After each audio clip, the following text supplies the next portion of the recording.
우파와 좌파 판단 기준을 시작하겠습니다. 저번 시간까지 신분제도에 대해서 다루었죠. 신분제도가 있으면 인간기업 육성이 안 된다고 그랬죠. 그래서 신분제도의 입장에 따라서 우파와 좌파가 나뉜다, 그렇게 볼 수 있는 거예요. 또 신분제도가 있으면 어떤가요? 절대 다수의 신분 낮은 국민들의 재산이 침해당하고 인권이 유린되죠. 수천 년간 그런 일이 있었다는 거예요. 그럼 누가 신분제도를 폐지했냐? 그리고 이제 오늘날과 같은 신분제도 없는 한국이 건설됐느냐? 누가 핵심적인 기여를 했느냐? 굉장히 중요한 역사라는 거예요. 그래요. 신분제도 폐지는 공식적으로 누가 했냐? 일본군이 지원을 받는 계엄파 인사들이 했다는 거예요. 집권에 성공하면서. 그럼 누가 큰 기여를 했나요? 계엄파 인사들. 그래요. 또 일본도 큰 역할을 했죠. 일본이 지원 안 했으면 집권 못 했잖아요. 중요한 역사라는 거예요. 그런데 신분제도라는 거는 폐지를 선포한다고 해서 폐지되는 것이 아니다. 농촌과 주인들 떠날 수 있어야지 폐지가 된다. 그렇다는 거예요. 떠날 수가 없다는 거예요. 농촌과 그 주인을. 그냥 뭐 사회 변화가 없으면. 그러면 신분제도는 계속 유지된다. 얼마든지 확인이 가능하죠. 인도를 봐라. 그렇게 얘기할 수가 있는 거예요.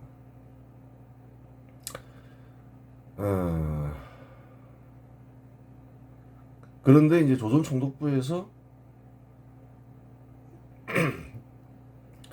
도시를 건설하기 시작했죠. 산업화와 도시 건설이죠. 산업화된 도시를 건설했죠. 산업화된 도시를 건설하면 어떤 일이 벌어지나요? 일자리가 대량으로 공급된다. 농촌 사람들도 다 이제 저마다 처지가 다르겠지만 많은 사람들이 농촌을 떠나서 도시로 갔죠. 일자리를 구해서. 그러면서 이제 신분제도가 붕괴된 것이다. 완전히 사라지지 않았다 하더라도 그 사실을 알 수 있는 거예요. 큰 기여를 한 거죠. 비참하잖아요, 신분제도가 있으면. 그러면 이제 또 한 가지 생각할 수 있는 부분이 뭔가요? 수천 년간 신분제도가 이어져 왔다는 거예요. 그럼 신분제도 하에서 형성된 관습적 생각이 있다는 거예요. 그게 바로 사라졌느냐? 그렇지 않다는 거예요. 1948년 재헌헌법에서 이제 신분제도를 금지하는 헌법을 제정했죠. 헌법 조항을 제정했어요.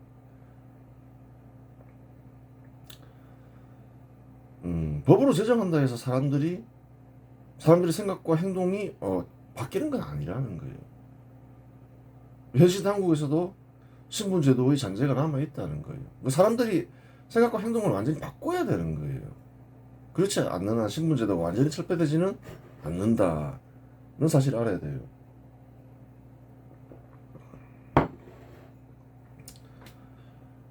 그 알아야 되는 거예요. 군사정부 때까지는 신분제도를 폐지하기 위한 노력이 계속 이어져 왔다는 거예요. 완전히 폐지되진 않았다 하더라도 굉장히 큰 일인 거죠. 근데 1987년 이후에는 어떤 일이 벌어지나요? 신분제도를 수립하려는 시도가 계속 이어지고 있다는 거예요. 여러 집단들이 그런 노력을 하죠.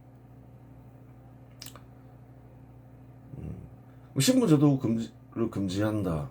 그게 무슨 의미인지를 알아야 된다는 거예요. 신분제도를 금지한다는 말은 특정 신분의 집단에게 이익을 주지 않는다는 거예요. 또 다른 얘기를 하면 특정 신분의 사람들에게 집단에게 불이익을 안 준다는 말인 거예요. 그 의미를 잘 알아야 되는 거예요. 근데 현실 한국에서 어떤가요? 집단들이 서로 이익을 보장하라고 주장을 하죠. 심각한 거예요. 그게 나쁜 일이라고 생각을 하지 않는다는 거예요. 왜 나쁜 일이 되나요? 누군가의 이익을 보장하면 누군가에게 불이익을 줘야 된다는 거예요. 또 그러한 일이 자꾸 자행되다 보면 민간기업 육성이 잘 안 된다는 거예요. 아예 안 되거나. 예를 들어 보자는 거예요. 모든 사례를 들 수는 없으니까. 1987년 이후에 특정 신분의 근로자들이 이익을 계속 보장했죠. 그 뒤로 어떤 일이 벌어지나요? 대량의 일자리 공급이 끊겼다는 거예요. 잘 생각을 해보라는 거예요. 특정 신분의 근로자 이익을 계속 보장하면 누가 피해를 볼까요? 투자하기 어려워지는 거죠. 뭐 기업가 입장에서는 근로자 인생을 책임질 일이 없으니까 그 이직을 원하는 근로자가 피해를 보게 되고 특정 신분의 근로자 이익을 보장하다 보니까 또 누가 피해를 보나요? 청년들이 피해를 본다는 거예요. 그게 다일까? 생각을 해보니까 또 피해를 보는 사람들이 있다는 거예요.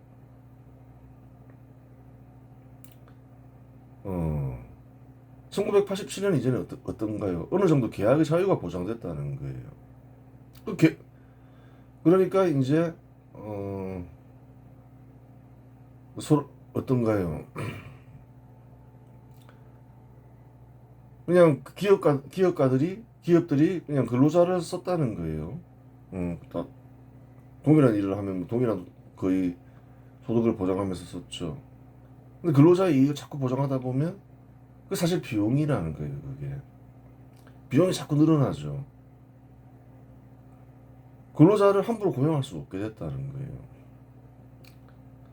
그러니까 이후에는 이제 계약하는 과정에서 질이 떨어지는 일자리가 많이 공급되죠. 그 보통 계약직, 정규직 이렇게 얘기하죠. 이제 그런 문제가 있고 언제부터 외주가 생겼는지 모르겠지만 1987년 이전에는 거의 없었다는 거예요. 특정 신분의 근로자 이익을 보장하다 보니까 동일한 일을 하는데 인건비가 부담이 되니까 근로자를 외주를 해서 쓴다는 거예요. 그 근로자 간의 차별이 생기는 거예요.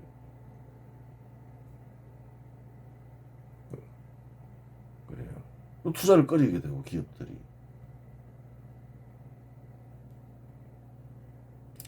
그래요.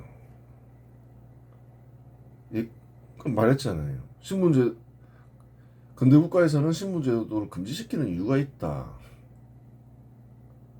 첫 번째 이유는 그런 식으로 하면 민간 기업이 잘 육성이 안 되거나 육성이 아예 안 될 수가 있다. 그런 짓 하지 마라. 두 번째는 또 이제 이거는 이제 또 다른 문제이긴 한데 신분의 이익을 보장한다는 거는 다른 신분을 가진 사람들에게 불이익을 준다는 말이다. 반드시 피해자가 있다. 잘못된 거다. 그러면 안 된다. 이렇게 얘기를 하는 거죠. 그래요. 그렇게 생각해야 되는 거예요. 시대가 바뀌었다. 신분제도가 있는 국가가 좋냐? 신분제도가 없는 국가가 좋냐? 신분제도 없는 국가가 좋다. 그렇게 생각하면 스스로 능력을 개발해서 뭐 사업가가 될 수도 있겠죠. 또는 내가 근로자가 되고 싶어. 그러면 이제 능력을 개발하면서 기업으로부터 인정받아서 장기 계약을 하게 되거나 계속 회사에 남아 있어야 되는 거죠. 법으로 이익을 보장받아야 되겠어. 그런 생각을 하면 안 된다는 거예요. 법으로 그 신분의 이익을 보장하면 특정 신분의 이익을 보장하게 되면 신분제도가 수립되잖아요. 그래요. 현 시대는 그런 시대가 아니라는 거예요. 그래요. 그 다음에 이제 사유재산에 대해서 살펴보겠습니다. 사유재산 보장에 따라서 또 우파인사와 좌파인사가 갈린다는 거예요. 현 시대 한국에서는 사유재산이 보장되고 한국인들은 사유재산의 보장을 당연한 일로 생각하지만 사유재산이 보장된 역사는 100년 정도밖에 되지 않았으며 사유재산을 보장해야 한다는 생각 역시 근대국가 수립이 되면서 생긴 생각이지 원래부터 그러한 생각이 사회의 지배적인 생각은 아니었다. 전 국민이라고 해야 되겠죠.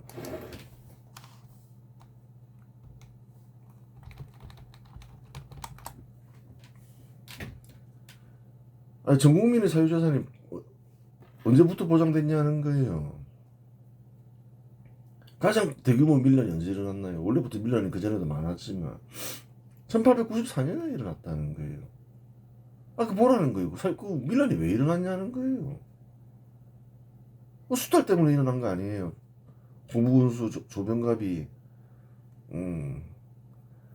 재산을 모으기 위해서 불러다가 패면서 세금 걷고 이러니까 밀란이 일어난 거라며요. 그렇게 전해지고 있죠.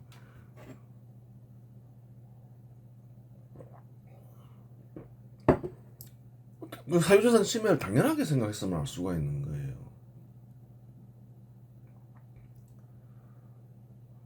전 국민이 사유재산은 보장돼야 돼. 관리들이 수탈 안 돼. 하여튼 도둑질도 안 돼. 그건 원래부터 그렇다 치더라도 관리들이나 신분 높은 이들이 수탈은 금지되어야 돼. 안 돼. 그런 생각이 원래부터 있던 게 아니라는 거예요.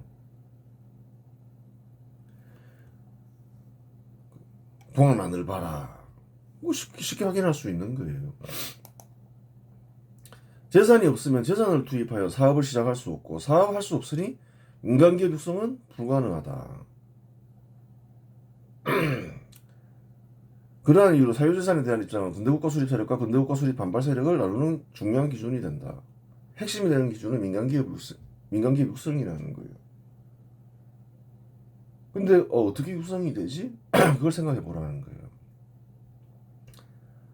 재산이 투입된다는 거예요. 자기 재산이건 타인의 재산이건. 민간기업이 육성되기 위한 핵심이 되는 조건 중에 하나는 뭔가요? 국민들에게 재산이 있어야 된다. 그게 되는 거예요. 근데 국가에서 개인이 사유재산을 보장하는 게 아니라는 거예요. 또 부수적인 효과도 생긴다는 거예요. 핵심적인 이유는 그거죠. 사유재산에 대한 인식이 전혀 없었다고 보기는 어렵지만 왕실의 재산이 잘 보장됐죠. 그러니까 이제 앞에서 전 국민의 사유재산이 보장된 거라고 이렇게 얘기하는 거예요. 모든 재산은 국가재산 혹은 왕실 재산이라는 인식이 강했다.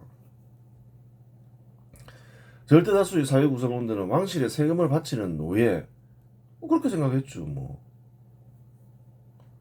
다 왕에게 충성해야 된다. 또 세금을 다 왕실에 갖다 바쳐야 된다. 국민들의 재산은 왕실의 재산이다.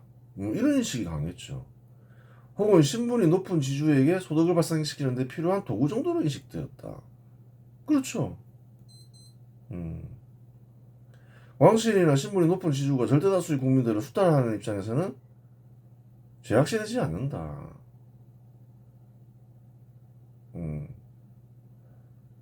왕실이나 신분 높은 이들은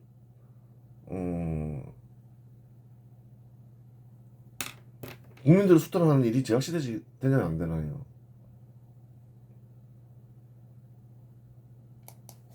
수탈하는 일은 그러한 곳에서 죄악시되지 않는다.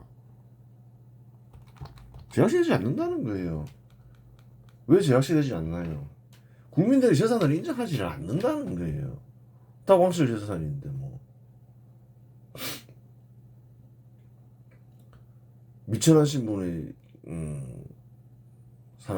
신분 사람들에게 재산이 무슨 의미가 있어? 당연히 그렇게 생각한다는 거예요. 어차피 절대 다수의 국민에게 사유재산은 용인되지 않으니 수탈을 하더라도 타인의 재산을 약탈한 것이 아니다. 사유재산이란 게 확립이 돼 있어야지 수탈이 확립이 되죠. 왕실이나 신분 높은 이들은 수탈이라고 생각하는 게 아니라는 거예요. 조병갑이가 고부에서 농민들을 수탈하는데 그 사람은 수탈한다고 생각하고 수탈했겠냐는 거예요. 자기가 할 일을 한다 생각한 거지. 사람마다 다 생각이 다르다는 거예요. 현실 한국에서도 생각이 다 다르잖아요. 그래서 우파와 좌파가 있듯이 우파 인사, 좌파 인사가 있듯이 그 시대도 마찬가지라는 거예요. 왕실이나 신분 높은 이들은 수탈이라 생각하지 않는다는 거예요. 즉 그들에게 절대다수 국민들을 상대로 수탈한 일은 자기 것을 회수한 것에 불과했다. 그렇게 생각한다는 거예요. 왕실은 다 왕실 재산이지. 너희 재산이 어디 있어? 그렇게 생각한다는 거예요. 1894년 고부군수 조병갑의 수탈로 인하여 동학난이 발발했는데 동학난은 호남 전역으로 번졌다. 이는 다른 관리 역시 조병갑과 크게 다르지 않았음을 가리킨다. 똑같은 사람들이었다는 거예요. 다 수탈당하고 있으니까 동학난은 빈미로 호남 전역에서 밀란이 발발한 거죠. 또한 조병갑은 동학난 이후에도 승승장구했다. 조병갑만의 문제였으면 조병갑을 엄하게 처벌했죠. 근데 보니까 이후에 보니까 승승장구했더라. 조선 시대의 그 신분 높은 이들은 조병갑의 행위를 어떻게 했냐는 거예요. 뭐 당연한 일을 했는데 왜 처벌하냐. 그렇게 생각했다는 거예요. 생각이 다 다르다, 사람마다. 그 시대도 마찬가지다. 그렇게 얘기할 수가 있는 거죠. 1897년 왕의 자문기관이 중추원 요직인 의관을 맡았고 사실이라는 거예요. 그전에도 다 이력이 있죠. 1901년 고위관직인 현시대 법무부에 해당하는 법부의 민사국장이 임명되었다. 즉 조선의 지배적 인사들은 조병갑이 벌인 일을 죄라고 생각하지 않았다. 엄하게 처벌해야 할 죄라고 생각하지 않았으니까 승승장구시켰다는 거예요. 누구를 큰 죄인이라 생각했을까요? 동학난을 일으킨 사람들을 큰 죄인이라 생각했다는 거예요. 그래서 군대국가 수립 세력은 최대한 자유를 보장하려고 하죠. 그래요. 동학난을 일으켰을 때 그 밀란을 일으킨 주도자들 몇 명을 처벌하긴 했지만 수습된 뒤로 동학교도들을 탄압을 안 했다는 거예요. 근데 다시 이제 재집권하죠. 아간파천을 통해서 고종이 재집권을 해요. 어떻게 하나요? 동학교도들을 탄압하기 시작한다는 거예요. 동학 지도자들 잡아다가 죽이고 그러죠.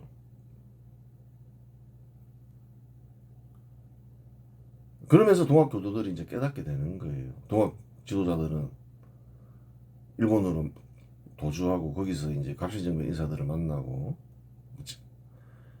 그러면서 이제 좀 사회적 분위기가 이제 좀 바뀌는 거예요.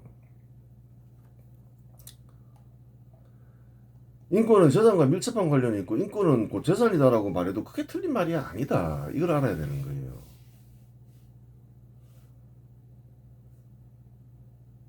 조선시대에서 이 재산을 약탈하고 인권을 누리라는 일을 쉽게 확인할 수 있죠. 뭐지? 왜 인권을 누리나지? 왜일까요? 재산을 약탈하기 위함이라는 거예요.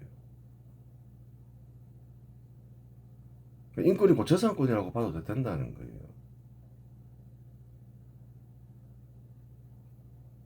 공산주의 국가에서 인권이 보장되지 않죠. 공산당의 노예로 다 전락해 있죠. 왜 그런가? 재산권이 보장이 되지 않고 재산이 없기 때문에 그런 거예요. 재산을 침해하기 위하여 폭력이 형성되는 경우가 대부분이기 때문이다. 사유재산이 보장되지 않는 곳에서 절대다수의 국민들은 정부와 신분 높은 이들이 수탈할 대상일 따름이며 그 과정에서 자연히 인권이 유린된다.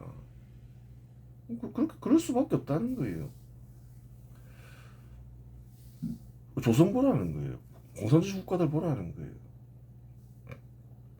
사유재산이 제도적으로 보장되는 순간 재산을 약탈하기 위한 권력에 의한 폭력이 중단되니 그 자체로 인권이 크게 향상되는 것이다. 앞으로 사유재산을 보장해야 되겠어, 전 국민의. 그 순간 이제 관리들의 수탈은 금지된다는 거예요.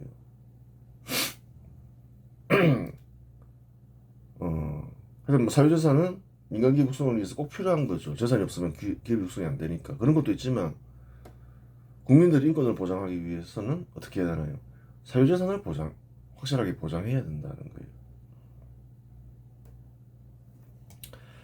사유재산을 보장하기 위해서는 신분이 높으니 관리들의 수탈을 금지하고 사유재산을 보장하는 법을 제정해야 한다. 사유재산을 확립해야 되는 거죠.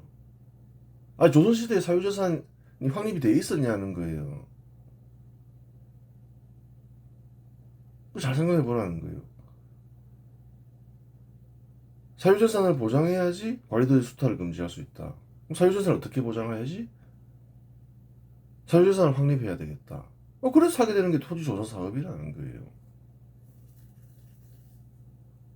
그래요. 수탈하기 위해서 한 게 아니라는 거예요. 신분이 높은 이들의 수탈은 신분제도를 법적으로 폐지하고 산업화를 통해 일자리를 제공하면 중단된다. 그래요. 근데 이제 신분제도를 폐지하면 이제 신분 높은 이들이 수탈을 어느 정도 금지할 수 있지만 산업화도 물론 해야 되겠죠. 그래야지 신분 낮은 이들이 신분 높은 이들이 수탈하려 하면 저항할 수 있잖아요. 신분제도를 폐지하는 것만으로는 과거 신분이 높았던 이들의 수탈을 금지시킬 수 없다. 과거 주인을 따라 독립하지 못하는 이상 과거 관계는 지속되기 때문이다. 그렇죠. 여러 번 설명했죠. 1894년 계합파 이사들에 의해 신분제도는 폐지되었지만 과거 신분 높은 이들의 수탈과 인권 유린은 지속되었다고 보아야 하고 1910년 식민지 시기 조선총독부가 산업화를 통해 도시에서 일자리를 대량으로 제공하면서 신분제도가 폐지되고 신분 높은 지주의 수탈과 인권 유린은 중단되었다고 보아야 한다. 그래서 그 데라우치를 조선시대 최초의 성공한 혁명가라고 얘기하잖아요. 조선총독부 총독 데라우치가 큰 기여를 했죠.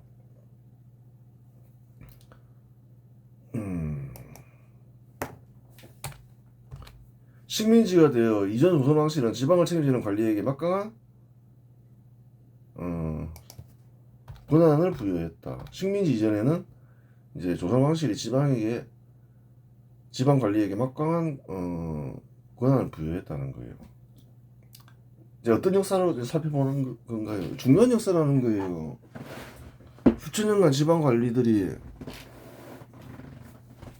권력을 동원해서 재산을 약탈하고 인권을 유린했잖아요. 그동안 남보라는 거예요.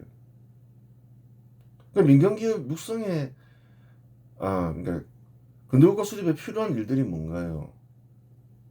사유재산 보장, 관리들의 수탈 금지 이런 게 핵심이라는 거예요. 신분제도 폐지. 잘 보라는 거예요. 조선 왕실은 아무것도 안 했다는 거예요. 동학난을 보라는 거예요. 한 게 아무것도 없다는 거예요. 괜히 한 게 아무것도 없다라고 얘기하는 게 아니에요. 꼭 필요한 근대국가 수립에 핵심적인 일을 안 했다는 거예요. 이런 거는 돈이 드는 일이 아니라는 거예요. 신분제도 폐지. 왕실이 권한이 세니까 근대국가를 수립해야 되겠어. 신분제도 폐지하고 관리들의 수탈을 금지하고 사유재산을 확립하고 의지가 있으면 할 수 있는 거라는 거예요. 일본은 했잖아요. 조선 왕실 안 했다는 거예요. 그래서 결국은 대규모 밀란이 발발했죠. 괜히 아무것도 안 했다 그렇게 얘기하는 게 아니라는 거예요. 군대를 현대화한다 해서 그게 근대국가 수립이 군대 현대화가 근대국가 수립이다 그렇게 얘기할 수 없다는 거예요. 조선이 활을 쏘다가 이제 조총을 사용하게 됐다는 거예요. 그렇다 해서 조선이 근대국가 됐냐는 거예요. 그런 거하고 상관없다는 거예요. 지방관리는 징세권, 행정권, 사법권뿐만 아니라 지역의 군대를 동원할 수 있는 권한이 있어 지역 주민들이 수탈이 가능했다. 이제 왜 가능했을까? 이제 그 이유를 봐야 되는 거예요. 징세권, 행정권, 사법권을 지방관리가 보유하고 다 가지고 있었다는 거예요. 세금을 걷는데 뭐 경찰은 없었지만 그 당시 하여튼 관리들을 동원하죠. 무력을 사용할 수 있는 그런 사람들을 동원할 수 있다. 얼마든지 수탈이 가능해진다는 거예요. 또한 사유재산이 확립이 되지 않고 개인의 소득에 따라 세금을 거두지 않았기 때문에 지방관리는 임의로 세금을 정해 징수했다. 어떻게 세금을 거뒀냐? 사유재산이 확립이 안 되어 있죠. 그러면 지방관리에게 어떻게 하냐? 어떻게 했을까 생각해야 된다는 거예요. 너희 지역에 얼마 세금을 내? 이런 식으로 한다는 거예요. 개인의 또 소득에 따라 세금을 부과하지 않았다는 거예요. 지방관리는 지역의 신분 높은 지주들과 결탁하여 세금을 정했고 소장농들은 지주의 소득과 세금을 책임져야 했다. 동학난이 왜 일어났을까 생각해 보라는 거예요. 그 이유를 따져보는 거예요. 지방관리에게 세금을 부과했다.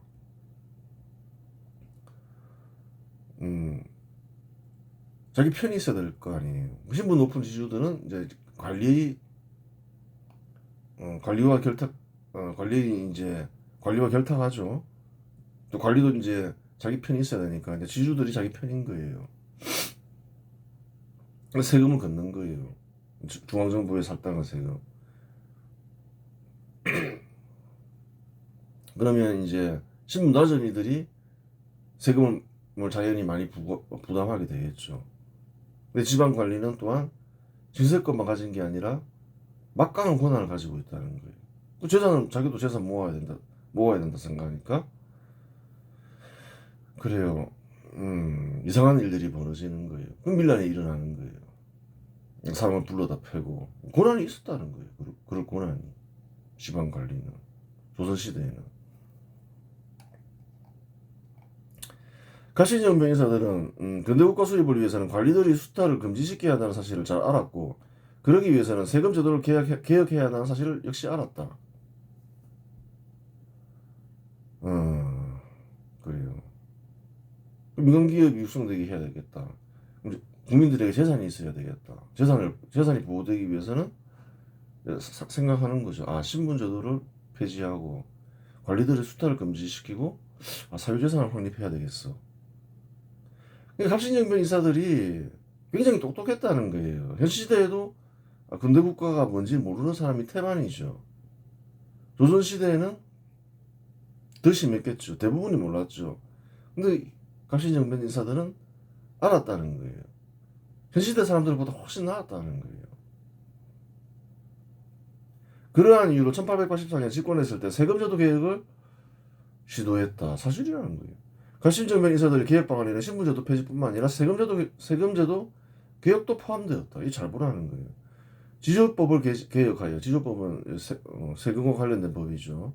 세금제도를 개혁해야 하는데 말이죠. 관리의 부정을 방지하고 관리들의 수탈을 금지시켜야 한다 이 말이죠. 정확히 알고 있었다는 거예요. 백성의 공고를 구제하며 백성을 빈곤한 상태에서 벗어나게 하고 재산을 모으게 한다 이 말인 거예요. 국용을 충실케 한다. 그래야지 이제 세금도 정상적으로 거둬진다 이 말이죠. 간단한 문장 같지만 많은 뜻이 간직되어 있다는 거예요. 굉장히 똑똑한 사람들이었다는 거예요. 필요한 게 뭔지를 알았던 사람이죠. 그러니까 일본과 한국을 잘 비교해 보라는 거예요. 일본에 이제 미국의 군함이 들어갔다는 거예요. 결상제는 안 했다는 거예요. 딱 보니까 우리가 개혁하자. 개혁 시작했다는 거예요. 한국도 비슷한 시기에 아주 큰 차이가 안 난다는 거예요. 신민양요를 하잖아요. 미국 군함이 들어왔죠. 결사항전하자 이랬다는 거예요. 그때 딱 일본인처럼, 일본 지도자들처럼, 아, 이거는 싸워서 해야 할 문제가 아니다. 계획하자. 비슷한 시기에 계획한다는 거예요. 뭐, 일본에만 기회가 있고, 한국엔 기회가 없었냐? 그게 아니라는 거예요. 조금 늦긴 했지만, 1876년 개항을 하죠. 아, 왕이, 아, 이거, 안 되겠다. 개혁하자. 그러면서 개혁했으면, 시간이 굉장히 많았다는 거예요. 1910년까지 몇 년이 있었냐는 거예요. 군사정부가 한 20년 집권하니까, 2, 30년 집권하니까, 현 시대 한국이 만들어지잖아요. 엄청난 시간이 있었다는 거예요. 안 하잖아요. 미군의 압도적인 군사력을 보고도 안 하고, 강제 개항되었음에도 불구하고 안 하고, 한 게 뭐 있냐는 거예요. 그래서 이제 밀란이 일어났죠. 신문제도 개혁, 관리들이 수탈만 금지시켜서도 근대국가 수립 과정에서 밀란 안 일어났다는 거예요. 가신정변도 안 일어났고, 개혁 잘하는데 왜 혁명을 일으키려 해요. 이모군란도 안 일어났고, 다 개혁을 안 하면서 일어난 일들이라는 거예요. 가신정변 인사들의 개혁 시도는 3일 만에 정권을 상실함으로써 시행되지 못했다 사실이죠. 근대 국가를 수립하기 위해서는 관리들의 수탈 금지와 사유재산 보장, 개인의 소득에 따른 합리적 제도 마련이 필수적이다. 이것이 필요하다. 세 가지가. 관리들의 수탈 금지, 사유재산 보장, 관리들이 수탈이 되는 한, 지속되는 한 사유재산 보장되지 않는다. 그렇죠. 합리적으로 세금을 부과해야 된다. 그래요. 하지만 1876년 개항 이후 1894년까지 18년 동안 조선 왕실은 이와 관련된 아무런 조치를 시행하지 않았기 때문에 1894년 대규모 밀란이 동학난이 발발했다. 잘 생각해라는 거예요. 아, 근데 국가 수립에 필요한 게 뭐지? 돈이 있어야 할 수 있는 것도 있지만 더 중요한 건 돈이 있어서 해야 될 일이 아니라는 거예요. 신분제도 폐지, 세 가지 자유 보장, 이건 돈 가지고 하는 게 아니라는 거예요. 사유재산 보장, 관리들이 수탈 금지. 단 한 개도 안 했다는 거예요. 역사에서 확인이 되잖아요. 그래서 이제 결국은 대규모 밀란이 일어나면서 동학나라를 계기로 해서 조선이 멸망한다는 거예요. 청군이 파견되고 일본군이 또 이제 한국을 친일 국가로 만들기 위해서 파견하고 그 갑신정변 인사가 집권했다. 그러면 이제 일본군이 있으니까 이제 한국을 침범할 나라가 없다는 거예요. 그럼 그것을 이용해서 또 개혁을 하면 되는데 또 고종은 또 안 해버리죠. 쫓아내버리죠. 그때라도 정신 차려서 아 개혁하자. 그럼 됐다는 거예요. 1906년 이전까지 지방관리는 징세권 내에 행정권, 사법권, 지방군사를 동원할 수 있는 권한을 지녔다. 1906년 10월 통가부, 통감, 이또 이런 부분에는 조세징수 규정을 공포하여 지방관리의 징세권을 박탈했다. 누가 지방관리 그러면 그런 이제 수탈을 금지시켰지? 이또 히로부미라는 거예요. 큰 기여를 했나요? 안 했나요? 한국인들에게. 큰 기여를 했다는 거예요. 기존에는 지방 수령의 지역의 행정, 사법, 징세권을 모두 행사하며 아전을 통해 세금을 거두었으나 이후에는 현재의 재정경제부격인 중앙탁지부 산하의 세무서가 이를 전담하게 되었다. 분리시켜버렸다는 거예요. 네 세금 걷지 마. 그럼 지방관리되는 수탈이 불가능해져 버린 거죠.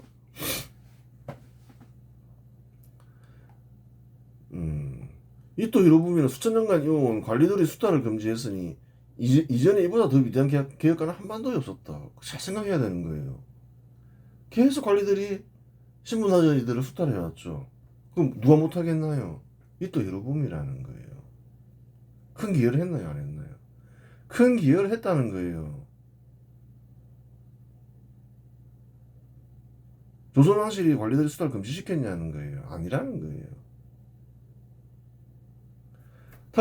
탁지부가 국세청으로 바뀌긴 했지만 현 시대 한국에서는 이토 히로부미와 계약한 이후 이토 히로부미 정신을 개성하여 식민지 시기와 동일한 방식으로 세금을 걷고 있다. 결국은 뭔가 이토 히로부미는 현 시대 한국 세금 제도의 아버지라고 얘기할 수가 있는 거예요. 이토 히로부미를. 관리들이 수탈을 금지시킨 또 제도를 세금 제도를 수립했죠. 그 이번 시간에서 마치겠습니다.